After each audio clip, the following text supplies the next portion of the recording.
Welcome to the Life by Design podcast. We're Jessilyn and Brian Persson. Struggling to align your financial goals or confidently invest in real estate as a couple? That's why we created this podcast and the Riches, Relationships, and Real Estate program to help you build wealth and strengthen your relationship. Visit weekendwealth.ca to take our quiz and discover your real estate investor type. Let's create the life you deserve together.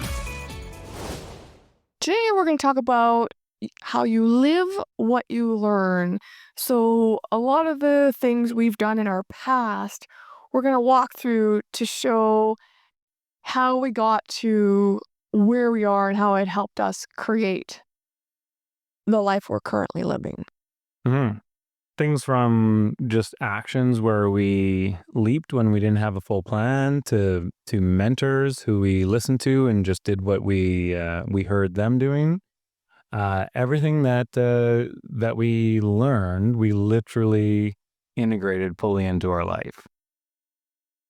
Yeah. So one of, I think something we hear quite often is it's never the right time.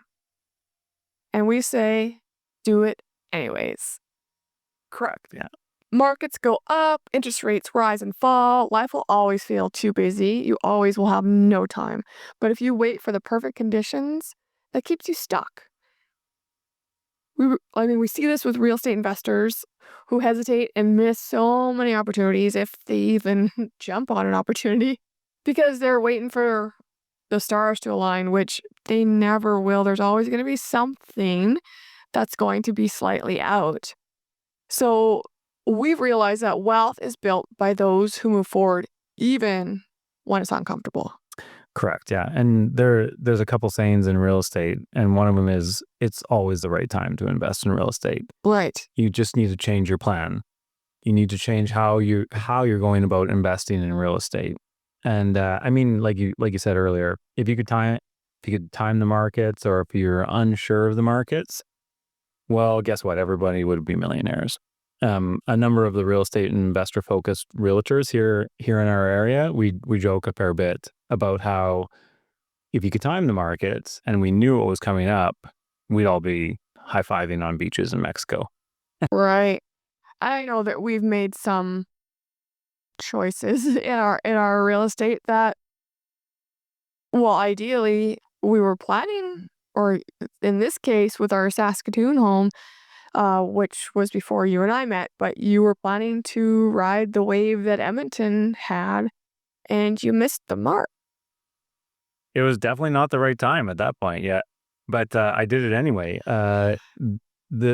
Basically Edmonton had experienced a boom, and what generally happens in our area is that there's three cities that sort of ripple through each other, and that in this particular case, Saskatoon is the last city out of that chain of three cities that ripples through when a boom happens. So I saw it happen in Edmonton, which is the middle of the two cities, and I ran out to Saskatoon to try and buy a property out there, and ended up buying too late, ended up buying at the peak of the market, held the property for 10 years, still did okay on it, like nothing phenomenal when it comes to real estate standards.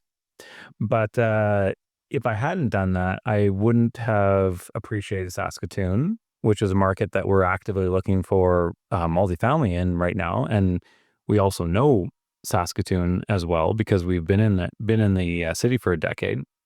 So, was it the right time? Definitely wasn't the right time. Did I lose any money? Didn't lose any money, but we still did it anyway. Yeah, and while it may not have been a lottery in real estate terms, like you said, we didn't lose money, and you so many lessons learned, right? From because that was the first time you had to manage tenants and put some of those processes in place. And so it was educational. So even though it wasn't a big winner financially, it was that starting point, that jumping point where you got your feet wet in real estate investing and having tenants. So I think there are multiple aspects you should look at when you're looking at real estate and your investments, because even if you don't make the money you thought you did, what other things came out of it? Exactly. Yeah. I mean, the goal in real estate is not to lose money. Yep. But, you know, there are a lot of benefits to real estate that don't actually equate to a dollar. We say all the time, our lives, regardless of the money that we've made in real estate, would be totally different if we didn't have real estate to challenge us to become the people that we are today. And really, that's what it comes down to is that not only has real estate done very well financially for us, but it's also molded us and moved us beyond where we could have been if we had not had real estate in our lives, just as people. Yeah, and I would say I think another awesome move we made was buying condos, which we no longer own. Uh, was it the right time? Who knows? I mean, it sounded like the right deals at the time, but in hindsight, like Edmonton took a dive and then a flat line on condos for years, like probably even like a decade. But we bought 2 condos in that time frame. And again, great educational lessons, learning again how to manage more tenants and some of the rules around that, condo markets, what that looks like, learning about the areas in the city. Again, were they the big winners for us? No, but we still made a percentage and we didn't lose money. No, and the rule of thumb here when it comes to real estate is don't buy cheap. Yeah. That's really what our mistake was, and when it came to condos, is that we had some money to invest. We looked around. We said, "Hey, condos are pretty well the only thing that we're able to invest into," and so we bought a condo to get into the real estate market. If we had the knowledge and the experience that we had now, 15 years later, we definitely would have saved up money and we would have bought something like a suited house or maybe even just a regular house, something that's a little bit more resellable, something that potentially cash flows a little bit more, and it's not just the cheap, sort maybe not so shiny thing. I don't want to call condos a shiny thing, but the cheap thing that you can access at that moment with whatever money you have. Take the time, have some patience, buy a bigger asset that will perform for you better. That's really the lesson we learned. Yeah, we did, but I don't know if we would have fully learned that lesson if we hadn't bought the condos. No, we wouldn't have. Yeah, yeah. But thankfully, we learned it. So everybody out there doesn't have to learn it. But That's yeah, right. That's right. And then, of course, we've now shifted our portfolio slightly again, and we're buying multifamily. And that was a decision we made back in November. Like, okay, we're gonna shift our goal. This is why we planned that out, and we kind of started really riding that train in January this year, and then pulled the trigger on our first offer, our first multifamily in early July. yeah. And that's where you can really see that all the experience of what we had experienced over the last 15 years really was starting to add up, right? Where it's never the right time, do it anyway. Well, when we made the pivot to multifamily, we weren't even educated in the space. Yeah. But we knew that if we didn't get into action around buying multifamily, i.e., talking to realtors that or commercial realtors, talking to mortgage brokers about commercial mortgages and property managers and everything that all the stuff that we would have needed to do to buy multifamily, we got into action like from day one, knowing that at some point in the future we were actually going to buy multifamily. And it was a very, very quick turnaround, pretty well about 6 months between the decision to buy multifamily and the actual first accepted contract on a multifamily building.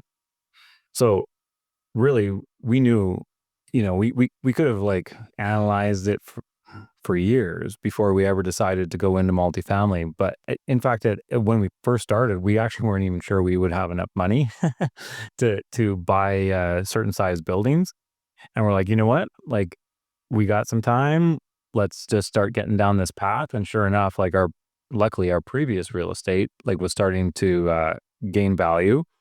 And by the time we actually pulled the trigger, we had refinanced some properties and we had enough money in the bank. But if we hadn't done that right off the hop, like in the at the month one, we'll call it, then 6 months later, we would actually be starting that process and we would have been another 6 months out.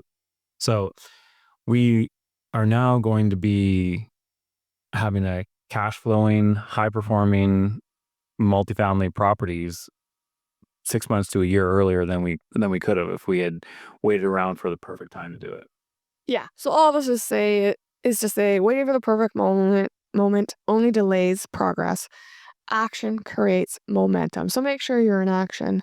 Um, Another takeaway we've learned over the years is, and this is a quote by Henry Ford, but whether you think you can or you think you can't, either way, you're right. Yeah, and I think you and I have both experienced, and everybody out there has experienced this. It's pretty typical having those the blinders on and only being able to see what you're able to see. Yep.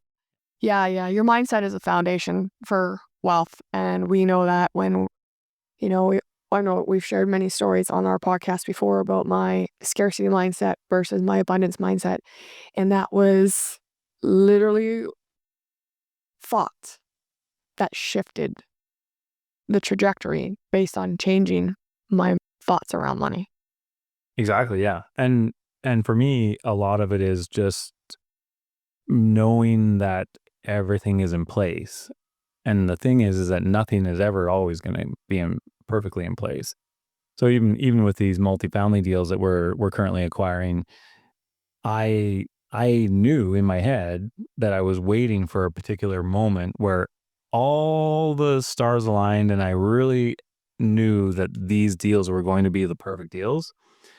But I forced myself to like just jump when I met like some minimum criteria for some of these multifamily property because I knew that like if I didn't do that, then I would always in my head I would always think it's not quite the right time, and I would think that I can't do it. Right. Yeah, And I think a lot of people stall because they think they can't. They think they're not good enough. They think they're not ready. But if you just shift that to be like, I'm ready, I'll run and I'll clean up the mistakes if there are. And sometimes there's not. But if you can go in with that thought, you'll get so much further. and if you really can't get your head around what you think you can do, go find rooms full of people that know that they can do it. I know that changed a huge amount of my perspective when it came to real estate. Yeah. I there was a time where I mean we're all limited in certain ways, but there was a time that I thought like I don't even understand how people get these many properties. Like where do they have the time? How do they have the hours in the day? And then I went into some real estate rooms early on in our real estate career, and there were people who were doing it. And then I just started picking their brain, and it turns out that you don't know what you don't know. You just have to go about things in a different way. But up to that point, I thought I couldn't do it, and therefore I didn't do it. It was Oh, that simple. 100%. And I know people have some huge blocks when it comes to money, debt, mortgages. I mean, I know we've also shared in previous podcasts, when we do talk about our real estate portfolio, even just with family and friends, sometimes you just see the shock on their face when we mention the amount of mortgages we have, and they're just like, I couldn't sleep at night. It's like, actually, you could, right? Let's change that thought and say, "Oh, you could be a multimillionaire if you just shift your thoughts around borrowing and loans and look at it as a business as opposed to like just kind of, oh, it's a personal debt, right? Because consistent use of good debt can keep growing your portfolio. And that's what we surmised a while back. That's like, wow, we invested in our early years about 200 grand. And that's kind of what we keep investing. We pull it out, we invest more, we pull it out, not invest more money, but invest the same dollars to buy more real estate. Yeah, to expand on that, the 200 grand bought our first initial properties, and now we're just taking those properties that we bought, which have grown in value. The mortgages have been paid down, and we're able to borrow against them. So that $200,000 that we've invested basically throughout our entire real estate career is starting to replicate and like multiply through the numbers of properties that we're buying. And we're not really having to, use any of our own more of our own money in order to like feed our real estate portfolio. Exactly. Even our multifamily, even though we started, like we said, with single family houses, condos, and then suite properties, that we just kept reinvesting that same kind 200,000. And as the properties grew, they were, uh, they appreciated, they were worth more. We pulled that out. And that's what we're using now to buy our multifamilies. And so to think that's how we started and where we're going, we're just repurposing the money. It's not as hard as one might think when you realize how to strategize your portfolio and what you're buying and what that looks like over time. Exactly. It's not as hard as you think, but people don't see all the work that went into it. It's just like, you know, your NBA player or your hockey player. They didn't see when they get out on the court or on the rink and they score those goals. No one is seeing the tens of thousands of shots that they made before they got on that 20-minute time on the court or on the rink to actually make that goal. And when people look at a real estate portfolio and they think like, how do you have that much with seemingly that little, right?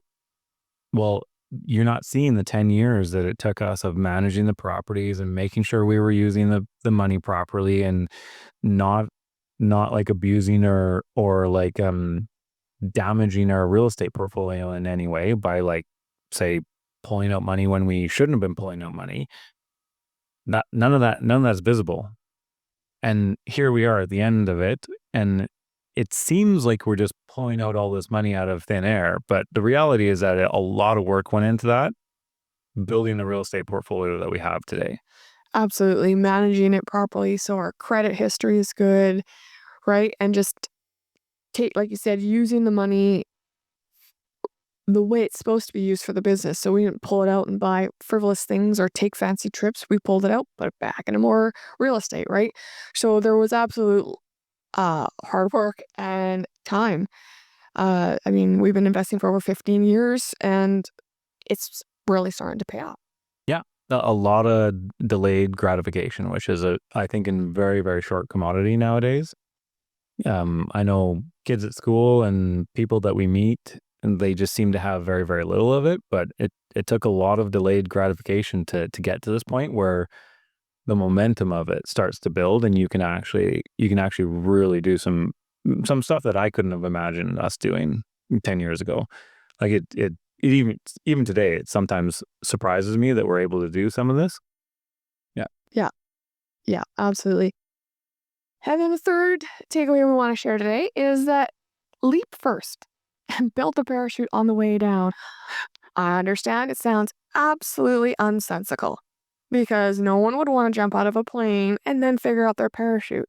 But sometimes you don't need to have every answer before you take action. No. The only qualification I would put around that is like at least make sure you have the parts for the parachute.